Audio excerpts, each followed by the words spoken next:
Alhamdulillah, pada minggu yang ke-6 ini kita akan meneruskan perbincangan kita. Yang mana sebelum ni kita telah pun mempelajari tentang maqasid syariah. Allahumma rabbi syrah li sadri wa yassir li amri wahlul 'uqdatam min lisani yafqahu qawli, amma ba'd. So, pada pertemuan yang lalu kita tengok sekali imbas lah pertemuan yang lepas punya slide sedikit. Okey, yang mana membahaskan tentang maqasid syariah, iaitu ada 5 perkara daruriyatul khams, iaitu menjaga keturunan, okey, memelihara kesucian dan kepercayaan beragama, menjamin keselamatan nyawa dan anggota tubuh badan manusia, menjamin kemurnian fikiran dan kewarasan akal fikiran, menjamin kehormatan dan maruah diri, dan yang terakhir sekali, menjamin usaha pemilikan dan penguasaan harta. So, inilah 5 perkara yang ingin dicapai dalam syariat Islam.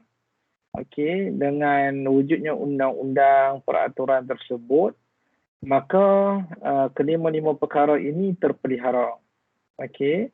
So, Ustaz harapkan kita semua faham apa itu objektif syariah. Okey, ataupun apa itu maqasid syariah. So, orang tanya nanti, Ustaz, maqasid dengan objektif itu sama? Ya, sama. Okey. Cumanya dia berbeza dari sudut bahasa sahaja. Maqasid itu bahasa Arab, manakala objektif itu bahasa Melayu. Okey. So, objektif seperti mana yang kita sedia maklum, dia bermaksud tujuan. Okey, tujuan syarak ni untuk apa? Untuk menjaga kelima-lima perkara yang tertera di hadapan kamu tersebut. Okey. So sekarang ni kita sebagai seorang Muslim sepatutnya kita berasa syukur kepada Allah Azza wa Jalla disebabkan kita lahir dalam Islam ataupun kita berada dalam agama Islam, yang mana dengan Islam inilah kita mendapat kemuliaan. Okey, bagaimana bentuk kemuliaan tersebut? Apabila kita mengamalkan agama dalam kehidupan seharian kita, dan tujuan utama agama tersebut diturunkan kepada kita untuk kita amalkan adalah untuk menjaga 5 perkara ini. Okey. So, tanpa ada objektif syarak ini, maka kita akan berada dalam satu situasi yang sukar. Sebab apa?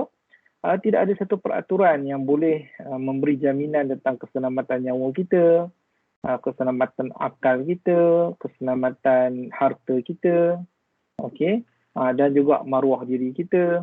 Jadi bila situasi macam tu berlaku, maka dia akan memberi kesan yang buruk dalam kehidupan seharian kita. Ya, baiklah. So inilah yang kita bincangkan pada pertemuan yang lalu. Ustaz mengharapkan agar elemen maqasid syariah ini difahami dengan jelas. Okey, difahami dengan jelas. Supaya nanti bila disebut tentang maqasid syariah ini, maka kamu akan tahu bahawa inilah yang pernah aku pelajari pada semester yang pertama dahulu. Okey, baik. So, Ustaz tak nak huraikan berkenaan dengan huraian satu persatu tentang setiap maqasid tersebut, memandangkan kita telah pun membincangkan secara detail. Cumanya Ustaz just refresh semula apa yang telah kita pelajari pada pertemuan yang lalu. Okey. Kita tengok dekat situ kan, dia buat gambar orang membunuh seseorang kan. So semua ni adalah tujuan syarak diturunkan kepada kita. Tidak lain tidak bukan adalah untuk menjaga keselamatan nyawa manusia itu dengan wujudnya peraturan. Contohnya kan, so kalau dalam Quran ini dia kata man qatala nafsan bighairi nafsin aw fasadin fil ardh faka'annama qatala an-nasa jami'a. Okey. So dia ataupun Allah Azza wa Jalla ni memberi amaran keras bahawa membunuh ini dengan tanpa ada alasan yang kukuh, okey. So dia termasuk dalam golongan orang yang melakukan kerosakan di muka bumi Allah Azza wa Jalla ini. Jadi itu peraturannya. Jadi Ustaz bolehlah membunuh manusia ni? Ya, kita membunuh sekiranya ada sebab musabab. Contohnya dalam peperangan. Okey, dalam peperangan. Kan kita boleh membunuh dalam peperangan. Okey. So begitu juga kalau dalam situasi yang kita diserang untuk mempertahankan diri, tiba-tiba kita terbunuh orang yang menyerang kita tersebut. Kan? So di situ ada dia punya peraturan. Begitu juga dengan harta dan sebagainya. Okay? Akal fikiran kenapa arak diharamkan. Okay? Itu semua telah pun Ustaz jelaskan pada pertemuan kita yang lepas. Okay? So penting untuk kita faham satu persatu berkaitan dengan maqasid syariah ini atas tujuan untuk kita sentiasa mengamalkan tuntutan syarak dalam kehidupan seharian kita. Sama juga macam Ustaz sebut kan, kenapa ada sebahagian wanita dia orang mempersoalkan tentang kenapa mesti menutup aurat, kan? Kenapa mesti menutup aurat, kan? So tutup aurat pun ada masalah juga Ustaz, kan? Ada orang timbulkan isu tutup aurat pun ada kes yang orang tutup aurat kena rogol Ustaz, ada. Kan? Jadi sekarang ni bukan masalah tutup aurat tu berlaku kejadian rogol tu. Okey. Asbab yang utama adalah tentang keluarnya wanita itu berseorangan. Kan? So bila wanita keluar berseorangan, dia punya risiko itu lebih tinggi. Kan? Sebab itulah ada hukum tentang bagaimana wanita yang bermusafir itu perlu ditemani oleh orang lelaki, ataupun keluar dengan wanita, supaya mengelakkan berlaku perkara yang sedemikian. So kesimpulannya apa? Kalau kita tengok semua perkara ni bagi menentukan kehidupan manusia ini duduk dalam keadaan seimbang. Syariah juga menentukan penarafan keperluan berdasarkan maslahat daruriyah, hajiyah dan tahsiniyah. Ini pun Ustaz dah terang pada pertemuan yang lepas. So Ustaz harap jelaslah tentang maqasid syariah, dan beberapa perkataan ataupun terma-terma arak yang tertera di hadapan skrin kamu tersebut. Baik. So kita teruskan pada minggu ini, iaitu tentang kepentingan syariat dalam kehidupan. Firstly kita kena faham bahawa syariat Islam ini dia adalah ciptaan Allah Azza wa Jalla. So Allah juga cipta manusia, Allah juga cipta syariat ataupun undang-undang ke atas diri manusia. Kita boleh ambil satu analogi, contoh pembuat kereta proton. So orang yang buat kereta proton lebih mengetahui kondisi kereta tersebut. So bila kita dah beli kereta proton, dia akan sediakan manual dalam dashboard kenderaan tersebut. So kita kena bacalah manual tersebut supaya kita faham bagaimana aturan dalam mengemudi kenderaan tersebut, kan? Dalam memandu kenderaan tersebut, kan? Apa yang tak boleh, apa yang boleh dan sebagainya. Sama juga Islam sebenarnya. Bila Islam itu turun, Allah Ta'ala sediakan manual. Manual untuk kita adalah Al-Quran dan juga hadis Nabi SAW. Dan kita kena rujuk. Sekiranya ada masalah, kan? Kat mana kita perlu kembali? Kita kena kembali kepada pencipta kita. Kita tak boleh kembali kepada manusia. Kita tak boleh kembali kepada media sosial. Tak boleh. Sebab pencipta kita sahaja yang lebih mengetahui tentang diri kita ini. Once ada masalah hati, kan? Hati ni gelisah, tak tentu arah jadinya. Kan? Sebab dikecewakan. Contohnya dikecewakan dengan kita punya pencapaian, kita nak capai dengan cara sekian-sekian. Tahap sekian-sekian, tapi kita tak dapat. Kan? Adakah kita perlu mengadu kepada orang kata apa, Facebook, kan? Aku dah usaha dah semua ni, kan? Tidak. Dia kena mengadu kepada Allah Azza wa Jalla. Kan? Sebab Allah tahu kenapa Allah bagi kat kita macam tu. Kan? Dan bila kita berdoa kepada Allah Ta'ala dia akan memberi kepada kita ketenangan, kan? Kesabaran, kan? Ketakwaan. Jadi kereta proton tadi yang rosak tu, kan? Dia takkan boleh bawa pergi ke kilang Volvo, kilang Mercedes ke, kilang Honda ke, tak boleh. Dia mesti kena bawa ke kilang proton juga. Begitulah manusia. Kan? So kenapa Allah larang kita untuk minum arak? Kenapa Allah larang kita untuk berjudi? Kenapa Allah larang kita untuk mencuri? Kenapa Allah larang kita untuk melihat benda-benda yang salah? Okey? Kenapa Allah larang kita untuk menerima rasuah? Sebab Allah tahu apa yang akan berlaku bila manusia melakukan larangan-larangan tersebut. Kan? So penting syariat ini, okey. Yang pertama kita tahu bahawa dia adalah ciptaan Allah Azza wa Jalla. Okey? Dan bila kita tahu, dia akan menjamin kehidupan kita menjadi lebih sejahtera. Dan kita akan menghindarkan diri kita daripada kemungkaran dan juga kerosakan lah. Kan? Sebab dalam syariat Islam, dia ada larangan untuk merosakkan seseorang ataupun masyarakat ataupun alat ataupun alam. Kan? Ada larangan-larangan itu semua. Dan tujuan larangan itu Allah turunkan kepada kita adalah untuk kebaikan kita. Okey? Bayangkan, dengan kita menjaga mata kita daripada memandang benda-benda yang haram, okey, maka akal kita akan terjaga. Kan?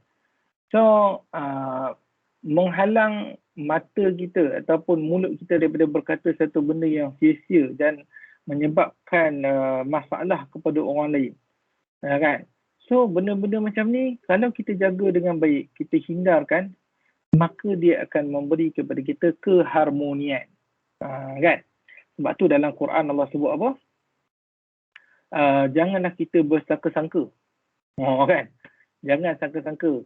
Kan? So, dia menyebabkan kepada kita ni satu perasaan negatif. Kan? So, sebab tu kita minta husnuzan. Just bersangka-sangkaan yang baik sahaja. Positif. Kan?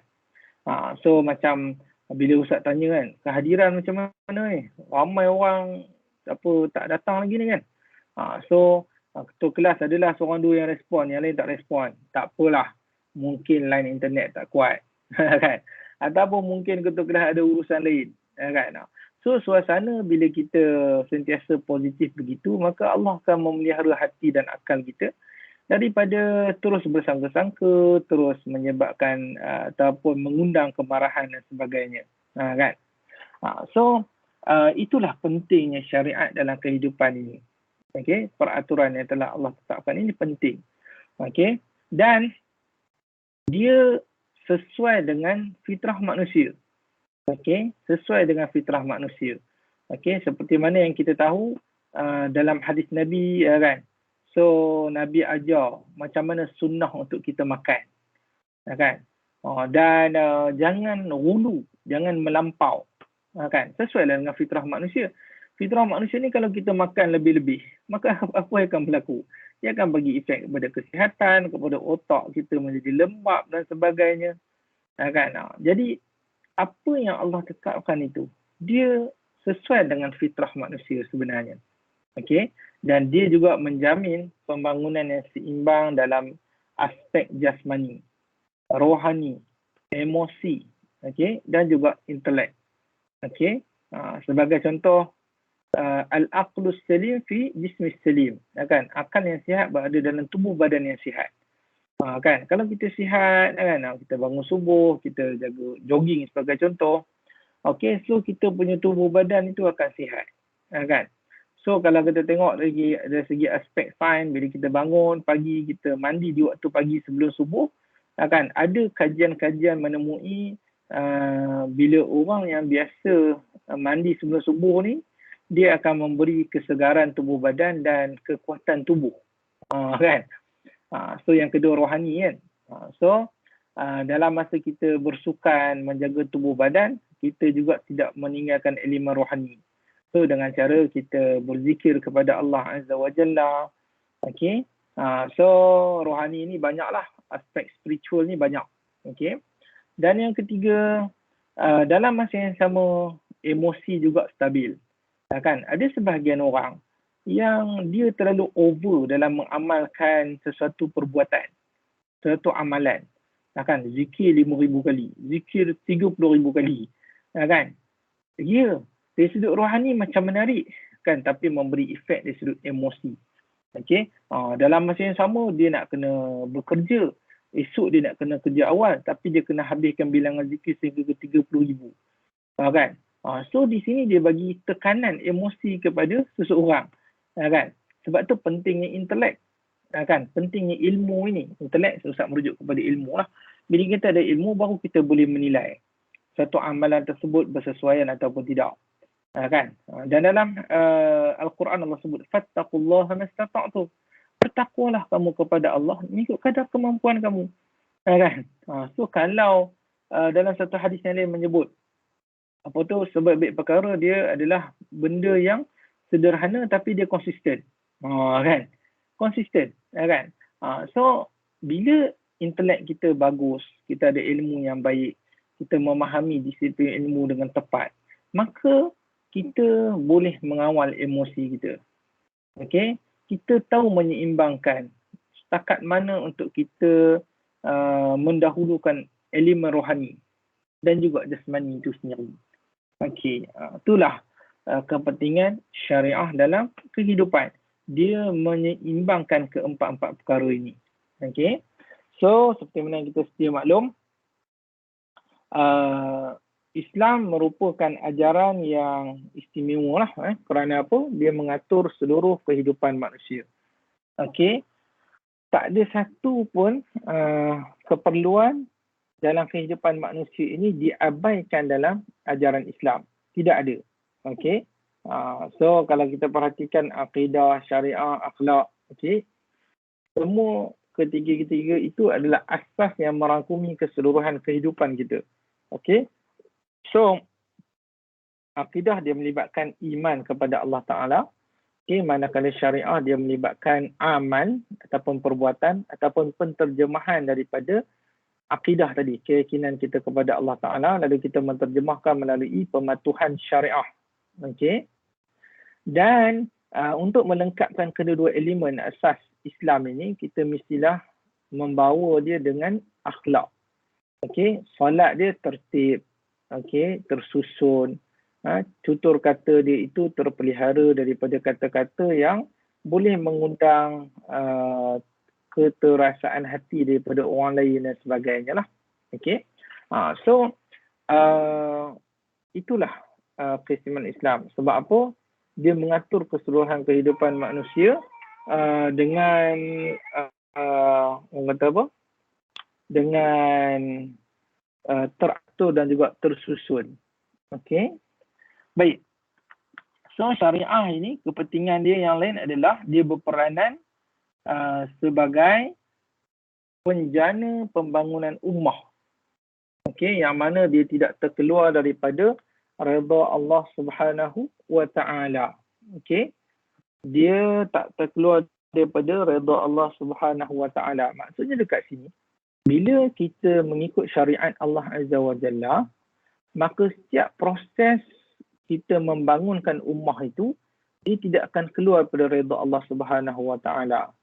Sebagai contoh, nanti kamu akan masuk pada semester 3, dia ada subjek perhotelan menurut perspektif Islam lah. Okay, hospitality.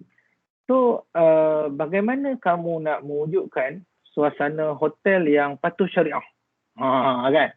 So, kamu mesti juga berada dalam bidang hotel. Kamu mesti juga duduk dalam bidang, contohlah nanti kamu nak keluar dari bidang hotel, kamu nak duduk dalam marketing ke, nak duduk dalam apa lagi, management ke, kan? Semua tu kamu buat berasaskan syariat. Okey, berasaskan syarak, berasaskan benda yang tidak melanggar perintah Allah Azza wa Jalla. Maka sepanjang-panjang kamu berada dalam bidang kamu tersebut, maka kamu akan sentiasa berada dalam keredaan Allah Azza wa Jalla. Okey. Saya pegang dalam bahagian manajemen, contohnya lah kan, kamu pegang macam dalam hotel dia ada ranking-ranking dia kan. So ada orang yang dia tolong deal untuk masuknya orang ke hotel. Okey, so dia deal itu dengan cara yang betul. Okey, tanpa ada proses rasuah, tanpa ada sifat pecah amanah dan sebagainya. Okey, maka situasi tersebut dia akan memberi keberkatan dalam proses pekerjaan tersebut. Kan? So inilah peranan syariah sebenarnya, inilah pentingnya syariah sebenarnya. Kan, tak kira lah apa bidang, bukannya mesti jadi ustaz, bukanlah mesti jadi ustazah kan. Kamu nak berada dalam bidang selain daripada bidang agama sekalipun, kamu tetap boleh mengamalkan syariah. Sebab tu syariah ni dia penting. sebab dia memainkan peranan dalam menjana pembangunan ummah. Okey. Itulah sedikit yang kita boleh tengok kepentingan syariah dalam kehidupan ini. Dan juga pentingnya syariah ini kenapa dalam kehidupan kita? Kerana dia adalah satu proses peningkatan kualiti kehidupan dan dia melibatkan spiritual dan juga material. Saya katakan tadi, apa sahaja bidang yang kamu ceburi, apa sahaja bidang pekerjaan yang kamu buat, okey, sebenar-benarnya bidang tersebut, okey, dia boleh diseiringkan dengan apa yang dituntut oleh agama. Okay. So kalau kamu buat kitchen, contohlah kamu buka kedai makan kan. So kamu boleh sahaja. Kan? Macam mana cara dia? Okay. Bila kamu buka kedai ni, kamu mengikut prosedur yang betul, tidak melanggar undang-undang contohnya. Okay. Ingredient ataupun bahan-bahan yang diguna pakai. Okay. Semua itu kamu menuruti seperti mana yang telah Islam gariskan. Okay. Maka inilah kepentingan syarak. Okey. Sebagai contoh yang lain, saya boleh katakan bila kita berniaga, banyak mana keuntungan yang kita boleh perolehi, boleh dapatkan. Okey, dalam bab ni Islam tidak melarang. Kan, berapa kadar harga untuk kita letakkan. Selagi mana dia tidak melakukan orang kata apa, penipuan kepada orang lain lah. Okey. Jadi contoh dalam aspek perkhidmatan kan. Contohlah nanti kamu ada kemahiran dalam ukiran kan. So saya tengok ada Sir Syahril ingat saya. Dia pandai. Dia ukir buah-buahan. Cantik sangat. Dia boleh ukir buah apa itu saya tak ingat. Lengkuas ke apa. Buah lengkuas tu. Dia boleh ukir jadi bentuk yang cantik dan sebagainya. Kan. Jadi semua benda ni, okey, bila kita buat kerana Allah Azza wa Jalla, maka orang akan mengagumi hasil kerja kita dan automatically bila kita berucap atas penghargaan orang, kita kata Alhamdulillah, ini semua Allah punya kuasa dan sebagainya yang dipinjahkan kepada saya, maka dia akan mewujudkan satu proses Islamisasi setiap perkara. Okay? Selagi mana kita menyelitkan unsur kehebatan Allah Azza wa Jalla dalam kemahiran yang kita ada ataupun bidang pekerjaan yang kita buat. Kan? Macam Ustaz tengok sebuah hotel di mana di Sungai Petani, Hotel Az-Zahra, ingat Ustaz nama dia. Cantik bila masuk tu dengan ukiran hot dan sebagainya. Okey. Dia tetapkan peraturan kalau lelaki dan perempuan bujang yang nak menginap perlu respon, maklumkan bukti bahawa dia orang telah berkahwin dan sebagainya. Kan? Jadi inilah peranan syariah sebenarnya. Maksudnya apa? Owner hotel tersebut dia ada asas syariah yang kuat. Kan? Walaupun dia bukan ustaz, dia bidang hotel je. Kan? So sama juga macam kes masukkan arak dalam makanan.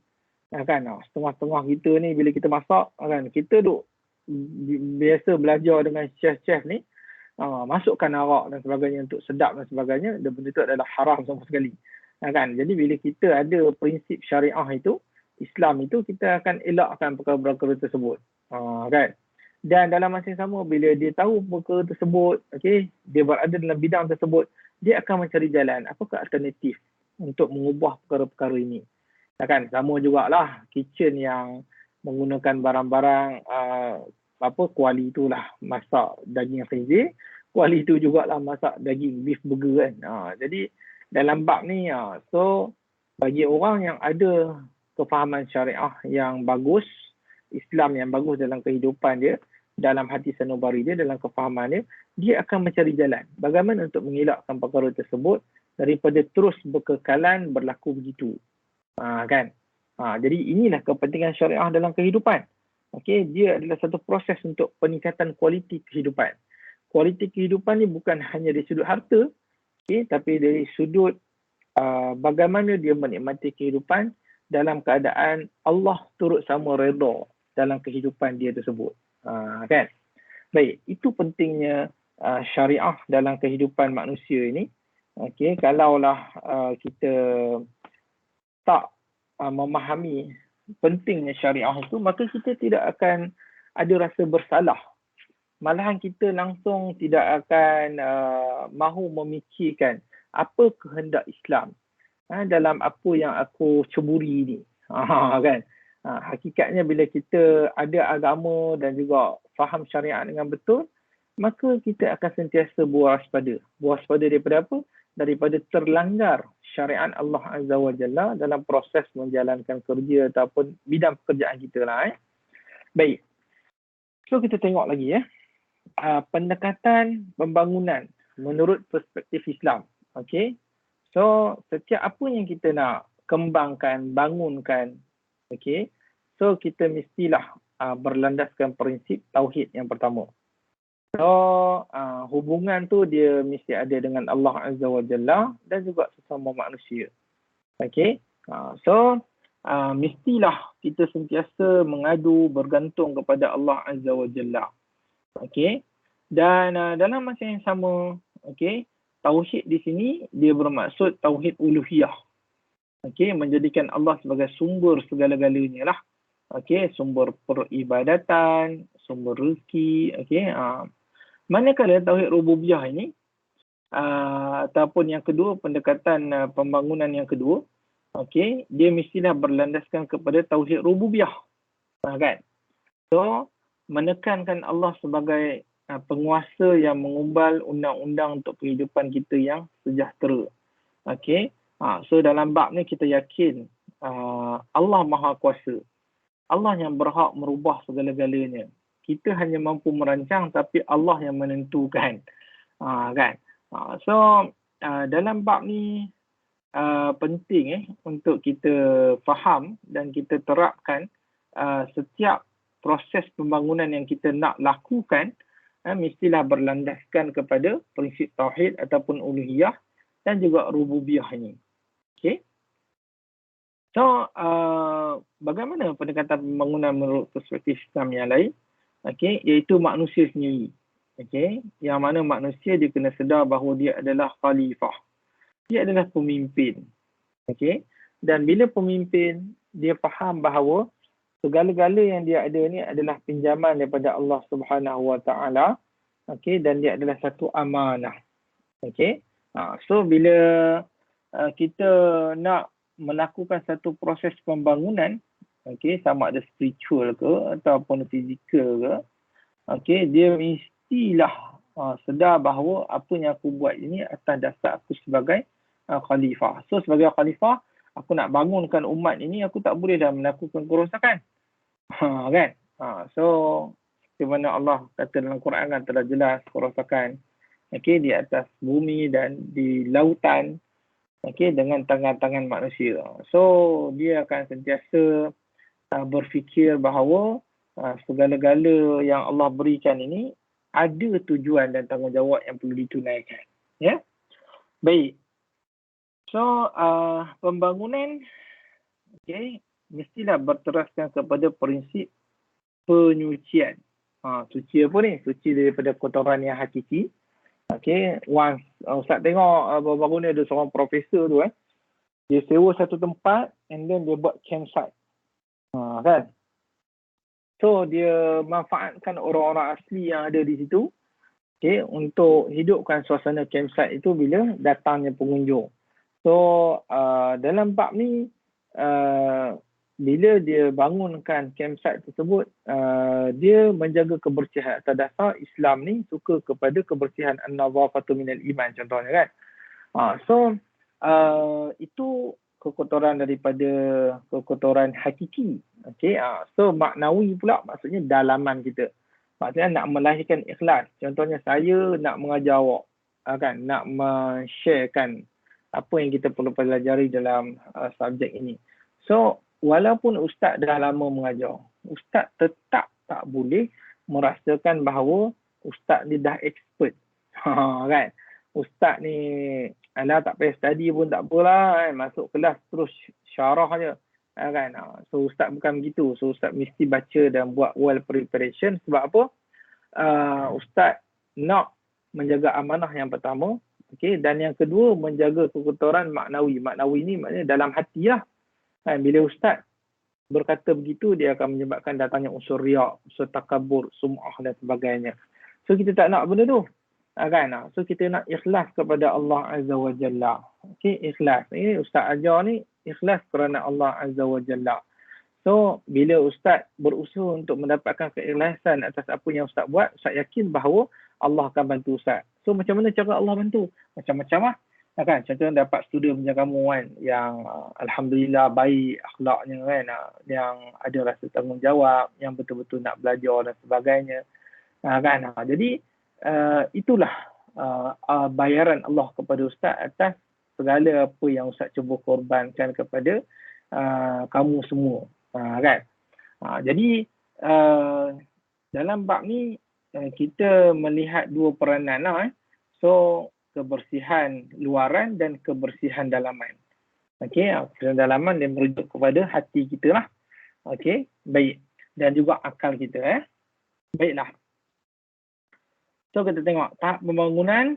Okey, dia ada pula tahap fizikal, tahap kognitif, tahap emosi, sosial dan juga kerohanian. So dalam proses kita membangunkan umat ini, okey, dia ada proses ataupun tahapnya. Yang pertama sekali fizikal lah. So fizikal sebenarnya kita sedia maklum, kita kena mengambil benda-benda yang sihat dan baik. Ya ayuhan nas, kulu min tayyibati ma razaqnakum. Kan? Makanlah daripada benda yang baik-baik. Kan? Jadi dalam bab ni penting untuk kita memperolehi sumber makanan yang baik dan juga bersih, kan? Jadi bukan takat halal saja, tapi dia kenalah tayyibah, baik. Okey, supaya kita terjamin kesihatan dan boleh beribadah dengan sempurna di sisi Allah Azza wa Jalla. Okey, so tahap pembangunan yang berikutnya, okey, macam mana teknik ataupun kaedah membangunkan yang Islam duk cadang-cadang ni. Tadi kalau kita tengok fizikal kan. So fizikal Islam mencadangkan ataupun menyarankan supaya makanan yang kita makan itu adalah makanan yang sihat, halal dan baik. Yang kedua, kognitif. Okey, kognitif ni kemahiran berfikir lah. Okey, kemahiran berfikir. Yang mana dia boleh menganalisa, boleh membuat persepsi, okey. So menggunakan akal dia dengan semaksimal mungkin, kan? Kadang-kadang Ustaz terima juga beberapa soalan kan daripada kamu semua ni kan. Ustaz macam mana ni nak buat draft ni, kan? Sedangkan kita dah bagi dah panduan, kan? Tapi dia still juga tak menemui jalan bagaimana nak membuat draft tersebut. Lalu dia bertanya. So Ustaz cuba bagi solution dengan cara, okey, cuba rujuk video ni, cuba rujuk video tu, kan? Ada juga yang bertanya, apa beza antara bibliografi dan juga apa benda satu lagi soalan dia semalam ni, kan? So Ustaz kata rujuklah dengan kamus, kan? Dan juga Ustaz telah pun menulis huraian tersebut di dalam panduan yang telah diberikan, kan? Jadi semua yang Ustaz tuliskan itu, Ustaz jawab itu, ada yang Ustaz jawab direct, ada yang Ustaz cuba minta kamu usul sendiri. Tujuannya untuk apa? Untuk melatih kamu supaya menggunakan akal fikiran yang telah Allah berikan dengan baik, kan? So hari ini banyak source yang kita boleh cari sebenarnya, kan? So kita boleh search kat Google tu, contoh draft untuk kertas kerja yang baik. Kita boleh cari je sumber-sumber lain sebenarnya. Jadi itulah pentingnya kognitif tu, menggunakan kemahiran berfikir yang ada tu, kan? Dan itu dinamakan sebagai critical thinking lah. Fikirkan macam mana nak solve problem, kan? Bukanlah hanya mengambil jalan mudah, walaupun dah ada rujukan, masih lagi bertanya kepada orang, kan? Masih lagi tanya soalan yang sama, masih lagi tanya persoalan yang sepatutnya boleh diselesaikan dengan diri kamu sendiri tanpa memerlukan pada orang lain, kan? Itulah yang sepatutnya proses yang kita perlu manfaatkan. Okey, so dalam kamu belajar di universiti ni, kamu mesti mengasah keupayaan kognitif kamu dengan baik. Okey, so hari ni banyak rujukan yang boleh kamu perolehi. Okey, daripada YouTube kamu ada, daripada sumber tulisan, okay, sumber media sosial, kan, YouTube dan sebagainya. Banyak benda-benda tu kamu boleh cari jawapan dia. Kan? Jadi ustaz cuba nak memberi pancing kepada kamu. Kan? Setengah orang ni, dia nganga je mulut dia. Kan? Minta disuap. Kan? Ustaz suap lah banyak kali macam mana pun, dia tetap tak akan maju ke hadapan. Sebab apa? Dia hanya suka suap. Kan? Menyuap makanan tu, suap kan? Bukan suap atas ni, suap kan? So nganga, suap kan? So kalau begitulah trend ataupun style kamu, bermakna di situ kamu sedang menjatuhkan martabat akal kamu, kan?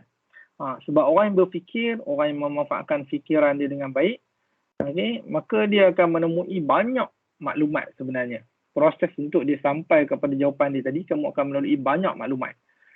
So kadang-kadang, macam ni, kan? So inilah yang Islam gariskan. Okay, dia bukan hanya sekadar nak membangunkan fizikal, tapi dia juga membangunkan kognitif. Okay. Dan juga Islam, dia membangunkan juga emosi. Okay, emosi. So setelah ilmu diperolehi, difahami, diamalkan, maka sebenarnya dia membantu emosi kita sebenarnya. Itu kita kena faham. Okay. So Islam dalam Islam mengajar kita bagaimana cara untuk kita menjaga emosi kita. Kan?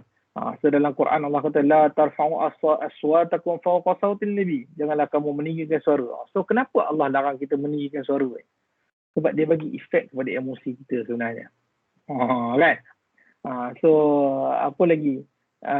Sifat orang yang beriman ni dia banyak menangis. Kan? Sebab apa? Menangis ni dapat menginsafi diri. Kalau dia banyak sangat gelak, gelak tak berhenti kan. Hakikatnya dalaman dia tak sama macam berada di luar dia tu. Kan? Jadi sama juga dalam hadis Nabi. Nabi kata, "Man lam yarham la yurham." Siapa yang tak mengasihi, dia tidak akan dikasihi. Dalam satu hadis yang lain sebut, "Laisa minna man lam yarham saghirana wa yuwaqqir kabirana." Kan? Bukanlah dalam kalangan kami, yakni dalam kalangan umat Nabi sallallahu alaihi wasallam, bila seseorang itu dia tidak mengasihi si kecil dan juga tidak menghormati si besar ataupun orang besar. Kan? So bila suasana begini tidak kita tahu, maka kita akan melakukan rutin harian kita mengikut kehendak kita sendiri lah, tanpa ada panduan daripada syarak. Kan? Baik.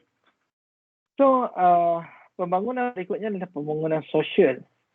Okay, so dalam Islam mengajar kepada kita bahawa kita ni hidup bukanlah berseorangan. Okay, so kita hidup bermasyarakat. Okay, so sebab tu kita kena kenal jiran kita, kan? Siapa kiri kita, siapa kanan kita, kan? Kalau duduk apartmen tu, kan? Siapa atas dia, siapa bawah dia. Kan? So jiran masyarakat kita hendaklah hidup ni bersosial. Dia tak boleh duduk seorang-seorang, duduk dalam bilik, kan? Tak pergi bergaul dengan orang dan sebagainya. Okay, maka dia akan memberi efek.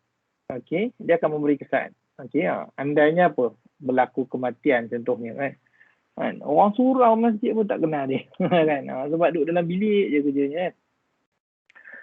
Melainkan memang dia ada tugasan yang tak dapat dielakkan, kan? Tapi sekali-sekala dia mesti jugalah release. Okay, mesti release, mesti lepaskan benda tu. So banyaklah kaedah selain daripada baca Quran, solat sunat, bersukan dan sebagainya. Okay, so kerohanian. Okay, so untuk melahirkan jiwa yang bertakwa. So macam mana kita nak upgrade kita punya rohani ni? Ahli kelas, ada tak siapa-siapa boleh bagi jawapan? Silakan. Macam mana kita nak upgrade kita punya rohani ni? Dalaman kita, roh kita ni. Siapa boleh share dengan Ustaz? Silakan.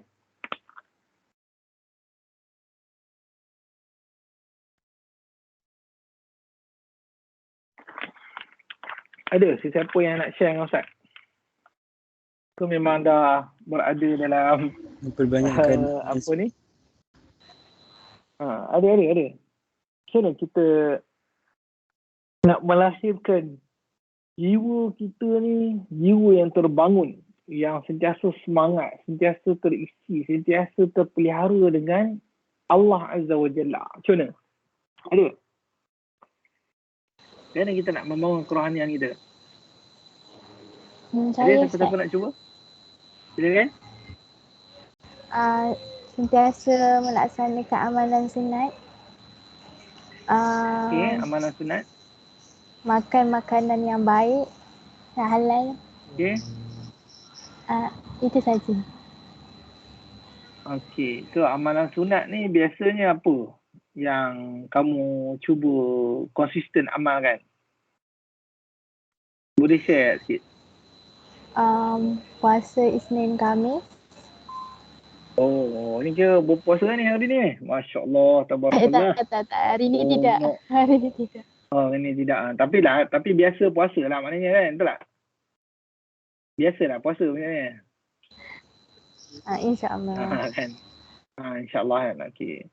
Lagi ada lagi amalan lain selain daripada puasa sunat Isnin Khamis?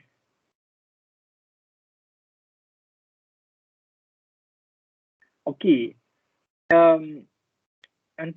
Antara amalan yang Ustaz suka share dengan anak-anak pelajar Ustaz Ustaz kadang-kadang Ustaz drive kan, di office ke apa kan. Ustaz kadang-kadang duduk saja Ustaz suka amalkan dua zikir ni. Yang pertama, la ilaha illa anta subhanaka inni kuntu minadh dhalimin. La ilaha illa anta subhanaka inni kuntu minadh dhalimin. Itu doa apa? Itu doa Nabi Yunus, betul tak? Kan? Amalkan doa tu, zikir tu. Sebab apa? Zikir tu bila kita amal, bila kita dalam keadaan emosi kita kurang stabil. Kadang-kadang emosi tak stabil kan, kadang-kadang kan. Kadang tiba-tiba datang berita, datang satu keadaan yang kita tiba-tiba kita rasa tak best. Kan? Jadi kita nak elak benda-benda tu datang pada kita. Kita zikir. La ilaha illa anta subhanaka inni kuntu minadh dhalimin. Kan dia ada zikir yang berlagu sekarang ni. La ilaha illa anta. So kamu boleh cari lagu zikir tu kalau kamu nak. Dan yang kedua, satu lagi, la haula wala quwwata illa billahil aliyil azim. Dua ni. Kan duduk saja tu kan. La haula wala quwwata illa, sambil-sambil naik motor kan, sambil-sambil jalan kan. Kan. So tapi kalau kamu dah terbiasa duduk letak AirPod ke, headphone ke, payahlah sikit kan, sebab kita dah terbiasa dengan muzik kan. So kalau sekali-sekala kita stop sekejap muzik tu, kan, kita cuba amalkan zikir-zikir tadi yang Ustaz katakan, kan. Ada lagi lah doa-doa lain, ya hayya qayyum bi rahmatika astaghith, kan, aslih li sya'ni kullah wala takilni ila tarfata ain, kan. Tapi doa yang tadi yang Ustaz baca 1 dan 2 tu, doa tu masyhur, yang mana Ustaz rasa kamu biasa dengar zikir tu. Kan. So bila kita punya kerohanian itu kita bangunkan, kita membangunkan kerohanian kita, biasanya emosi kita akan stabil. Kan, emosi kita akan stabil. Yang ni Ustaz tak tahulah kan, ni berdasarkan pemerhatian Ustaz sendiri kan. Kalau macam orang perempuan ni bila nak datang dia punya period tu, emosi dia tak stabil. Kan. Ni kebiasaan yang berlaku lah kan. So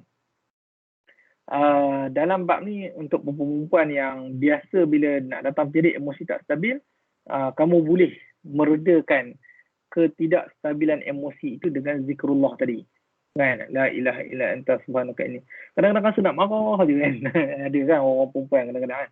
Yang kata orang perempuan, orang lelaki pun sama je sebenarnya. Kan. Jadi istighfar, zikir, Allahumma ala Muhammad wa ala ali, la ilaha illa anta, zikir. Kan. Itu yang tips Ustaz boleh share dengan kamu lah. Sebab kehidupan kamu ni lama lagi. Kamu baru umur berapa 19 tahun kan. So baru je 19 tahun. So bila 19 tahun kamu lama lagi nak hidup ni. Ustaz dah separuh lah kan. So Ustaz dah separuh, tinggal lagi separuh Ustaz nak menjalani kehidupan ni kan. Jadi kita kena jaga emosi kita kan, dengan membangunkan kerohanian kita. So bila kita menghidupkan kerohanian, dia akan membangunkan emosi. So perasaan kita kan. So sebab tu Ustaz selalu ingatkan anak-anak Ustaz kan. Ustaz kata kita ni kena bersifat empati. Ustaz kata. Kan? Kita cuba letak diri kita dalam kasut orang lain. Kan? Kita tengok orang tu miskin. Cuba kita fikir kalau kita jadi miskin macam tu. Kan? Apa perasaan kita bila orang lain mengherdik dia. Mengherdik kita. Kan? Bila kita meminta sesuatu. Jadi kita janganlah menghardik orang. Kan? Sebab tu dalam surah Duha kan, dia kata wa ammas-sa'ila fala tanhar.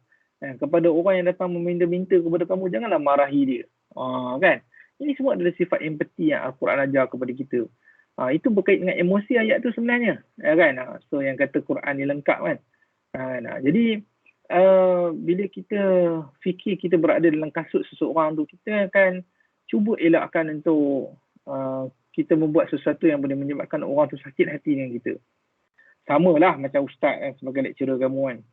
Bila ustaz bagi tutorial, ustaz bagi tugasan, ustaz buat pencerahan, ustaz buat syarahan dan sebagainya, kan? Ustaz mengharapkan agar anak-anak pelajar ustaz ni dengar, patuh, buat, ikut date yang diberikan, kan? Jadi ustaz dalam masa yang sama ustaz fikirkan juga kan. So kalau macam apa masalah student ni, kan? Ya masalah capaian internet, masalah untuk duduk sekali bersama kawan-kawan untuk berbincang. So dalam bab ni ustaz cuba meringan-ringankan kan, dengan cara ustaz buat draft, siap template, ustaz letakkan nama dalam template draft supaya apa, semua kawan-kawan dia tetap kena bekerjasama, kan, supaya tidak ada one man show, kan. Jadi ustaz fikirkan kalau aku jadi student macam zaman sekarang ni, apa yang aku akan buat, kan, supaya ustaz tak adalah terlalu strict, terlalu membebankan kamu dan sebagainya. Sama juga macam kamu juga kena memikirkan, lecturer aku ni dah buat macam-macam ni, lecturer aku ni tak adalah nak jerit, nak marah, nak tengking, nak maki aku dan sebagainya. Kan? Kalau lah aku jadi duduk di tempat pensyarah ni, aku dah buat semua-semua ni, tiba-tiba murid-murid aku, pelajar-pelajar aku langsung tak respon, tanya pun tak jawab, kan, payah dan sebagainya. Apalah perasaan aku pada masa tu, kan. So bila kita ada sikap begini, empathy tu, okay, maka dia akan mewujudkan satu situasi harmoni sebenarnya. Dan emosi kita pun akan stabil, kan. Sama lah macam Ustaz duk respon kat kamu dalam WhatsApp kan. Kadang-kadang sebab tu Ustaz cuba gunakan ayat yang bila kamu baca tu, kamu boleh faham intonasi tu normal. Kan. Tak adalah tiba-tiba ada tanda seruan dekat belakang tu kan. Kan. Faham tak kan? Tanda seruan kat belakang tu. Kamu pun sendiri akan, ustaz ni marah aku kan. Jadi supaya benda-benda macam ni kita perlu elakkan, sebab ustaz cuba untuk menjaga emosi anak-anak pelajar ustaz. Okay, walaupun ustaz ni kadang-kadang emosi ustaz juga terguris kan, disebabkan sikap beberapa segelintir pelajar kan. Tapi ustaz taklah blame kesalahan itu kepada semua pelajar. Mungkin segelintir saja bersikap begitu, itu pun mungkin dia ada masalah sampingan dan sebagainya, kan. Jadi dalam bab ni, proses pembangunan emosi ni dia mestilah buat dalam keadaan rela, kan. Kalau paksa dia tak jadi, kan. Dan dia kena usaha untuk membentuk emosi itu menjadi emosi yang bersifat ihsan kepada orang lain, kan. So bersikap empati macam Ustaz katakan tadi lah. Ustaz, empati tu apa? Empati ni maksudnya dia bukanlah simpati, kan. Dia juga bukanlah orang kata keras hati, bukan. Kan, dia gabungan ketegasan dan juga kasih sayang. Di situlah wujudnya empati tadi. Kan, ketegasan dan juga kasih sayang. Dia gabungan kedua tu. Dia bukan lepas semua kan, tak payahlah buat, kalau tak nak buat tak payahlah, kan. Tak boleh macam tu. Itu maksudnya dia menghancurkan pelajar dia. Tidak. Ustaz still kena buat ikut peraturan yang ditetapkan. Okay, kita bagi due date, kita bagi panduan. Okay, kalau ada kemusykilan boleh tanya soalan, dan kalau tak jumpa bahan-bahan tertentu, Ustaz kata rujuk dengan ketua kelas. Okay, cek balik tutorial, cek balik Microsoft Teams dan sebagainya. Okay, jadi itu alternatif yang Ustaz cuba buat kepada anak-anak pelajar Ustaz, okay, supaya emosi anak-anak pelajar Ustaz ni dia sentiasa terpelihara, kan. Dalam keadaan sekarang ni, kadang-kadang ada sebahagian pelajar yang dia memang daripada keluarga yang susah, kan. Jadi dia tidak ada input tentang dunia internet dan komputer sebagai contoh kan. Walaupun Ustaz rasa macam mustahil lah sekarang ni nak berlaku begitu kan. Tapi kadang-kadang bila ada soalan-soalan yang mengejutkan Ustaz tu, Ustaz fikir begitu. Mungkin dia tak ada akses internet dan tak ada kemahiran komputer. So mungkin soalan yang mungkin pada Ustaz mudah ditanya oleh kamu tersebut yang tak perlu ditanya pun, ditanya juga pada pandangan Ustaz, mungkin dia orang betul-betul tak tahu. So Ustaz cubalah menjawab dengan cara memberi pancing. Kan? So kalau tak faham beberapa perkataan yang agak bombastik sebagai contoh kan, bibliografi dan sebagainya. So Ustaz bagi alternatif, Ustaz kata okey, sila rujuk kamus PRPM. So Ustaz pun bagi link. Kan itu tak berkesempatan masa lah kan. Kalau tak sempat, kadang-kadang tak sempat juga nak jawab dan nak bagi link dan sebagainya kan. Jadi dalam bab ni penting untuk kita memahami orang lain kan. Salah satu rukun usrah yang dibuat oleh Syahid Imam Hasan Al-Banna, rukun usrah ni rukun dalam kita berkeluarga. Okey, yang pertama sekali ta'aruf lah, kita kenal. Macam kamu dalam kelas kamu ni kan. So kamu kena kenal antara satu sama lain. Kena kenal. Kan? Sebab apa perlu kenal? Kan? Kalau kamu tak kenal ketua kelas kamu, kan? Nanti nak settlekan urusan buku payah, nak settlekan maklumat guru payah, kan? Nak settlekan, nak dapatkan information tentang, mungkinlah kamu terlepas pandang. Kan? Jadi kamu nak berhubung dengan ketua kelas pun jadi macam payah sebab kamu tak kenal. Sebab tu rukun pertama adalah ta'aruf. Kan? Jadi yang kedua dia kata apa? Lepas ta'aruf tu dia ada tafahum. Kan? Usaha memahami antara seorang dengan seorang yang lain, satu sama lain kan. So lepas tu dia ada ta'awun, tolong menolong. Kan? So dalam proses kamu buat peta kerja, okey, so kamu mesti ada sikap tolong menolong tersebut. Okey, dalam Quran pun Allah sebut wa ta'awanu 'alal birri wat taqwa wa la ta'awanu 'alal ismi wal 'udwan. Bertolong-menolonglah kamu dalam perkara yang baik dan janganlah kamu bertolong-menolong dalam perkara kemaksiatan. Okey. So dalam bab ni itu rukun yang ketiga, ta'awun. Lepas tu takaful. Takaful ni menjaga kebajikan lah. Okey. Contoh kalau dia ada masalah keuangan, dia ada masalah apa lagi? Emosi, kan? So kita membantu dia. Bantu dia dengan kadar kemampuan yang kita ada. Kan? So bila ada 4 rukun ni dalam kita, dalam satu kelas kita, maka dia akan membentuk satu suasana yang amat-amat harmoni. Ketua kelas pun seronok sebab semua dia kenal ahli kelas dia. Kan? Lepas tu anak-anak murid, ahli-ahli kelas pun seronok sebab ketua kelas sentiasa membantu. Kan? Ada je solution setiap masalah yang diutarakan oleh ahli-ahli kelas. Kan? So masing-masing dah memahami kadar lawak, kadar nak buat lawak dalam grup WhatsApp sebagai contoh kan. Kita fikir dulu sebelum kita nak hantar something. Sebab kita fikir mungkin dalam grup kita ni ada orang yang mungkin tak boleh terima lawak-lawak begitu. Kan? So di sinilah sifat tafahum itu penting dalam menjamin hubungan harmoni dalam kesemua masyarakat. Okey. So ta'awun tadi tolong menolong kan. So ada case assignment yang ada problem, okey, tajuk yang tak clear dan sebagainya. Kan. So banyakkanlah berbincang sesama ahli grup, okey. Dan setiap ahli grup kena usahakanlah untuk melengkapkan dengan sebaik mungkin. Okey. So yang terakhir takaful yang tadi saya sebutkan, menjaga kebajikan. Baik.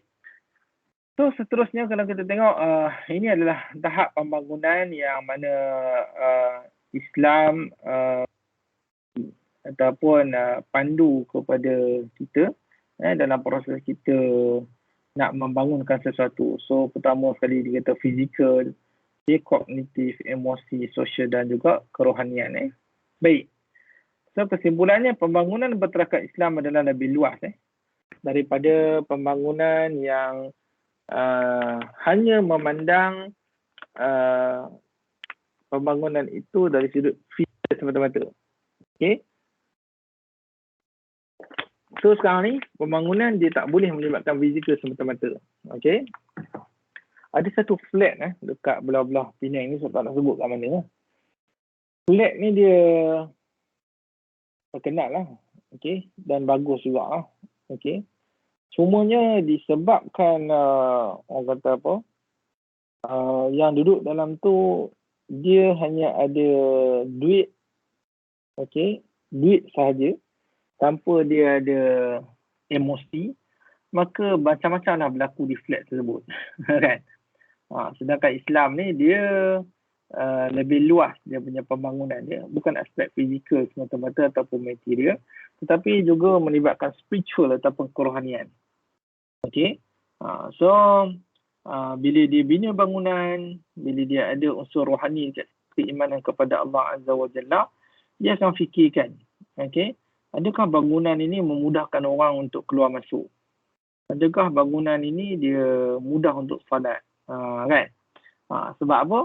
Orang fikirkan, maknanya bangunan tu bukan hanya fizikal tapi juga dia membawa unsur kerohanian ataupun spiritual. Jadi dia bukan sahaja memerlukan penggabungan bersepadu antara manusia dan sumber alam. Okay, malah lebih penting daripada itu ialah penggabungan antara unsur dalaman dan juga luaran. Okay, rohani dan jasmani. Okay, apa itu anggota dalaman kita? Okay, qalbu, itu kita punya hati, jiwa kita. Akal kita. Okay, nafsu dan sebagainya. Baik. So, interaksi murni di antara dua unsur ini, iaitu rohani dan jasmani ini, dan dia ada, orang kata apa, bertunjangkan keimanan kepada Allah, tauhid dan pengabdian kepada Allah Ta'ala, inilah yang akan melahirkan amal dan juga tingkah laku manusia yang selamat pembangunannya. Jadi penting lah. Okay, penting dalam perkara tersebut. Baik. So, seterusnya kita tengok khilafiyah. So, khilafiyah ni Ustaz tak nak sentuh lagi hari ini. Ustaz nak sentuh pada minggu yang ke-7 nanti insyaAllah.